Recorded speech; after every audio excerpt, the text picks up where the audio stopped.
Hi అండి, నమస్తే. మినపగారెలు ఇలా పర్ఫెక్ట్గా రావాలంటే లాస్ట్లో ఒక టిప్ చెప్తానండి.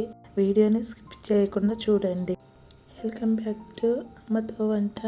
మినపగారెలు మృదువుగా చాలా రుచితో పర్ఫెక్ట్ టేస్ట్తో ఎలా వస్తాయో చూద్దాం. 1 టీ స్పూన్ జీలకర్ర ఇలా నలిపి వేసుకోవాలి.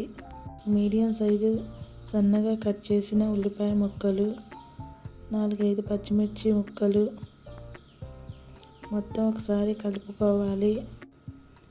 గారెలకి పిండి ఇలా ఉంటే సరిపోతుంది.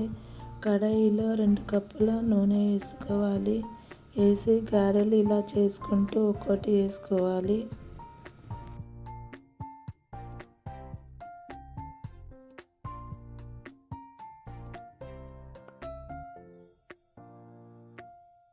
ఇలా ఒకెళ్ళి కలర్ మారిన తర్వాత రెండో సైడ్ కూడా ఇలా తిప్పుకోవాలి. ఒక్కొక్కటి ఇలా గోల్డ్ కలర్ వచ్చేంత వరకు డీప్ ఫ్రై చేసుకోవాలి.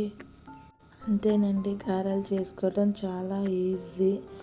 గారెలు ఇలా పర్ఫెక్ట్గా రావడానికి ఒక చిన్న టిప్ చెప్తాను. మనం పిండి మిక్సీ పట్టుకునేటప్పుడు పిండి లూజుగా వస్తుంది కదా, అప్పుడు వడలు చేసుకునే ముందు ఒక అర్ధగంట పిండిని డీప్ ఫ్రిడ్జ్లో పెట్టి తర్వాత వడలు చేసుకుంటే పర్ఫెక్ట్గా వస్తాయి. నా వీడియో నచ్చితే లైక్ చేయండి, షేర్ చేయండి, కామెంట్ చేయండి. Thanks for watching.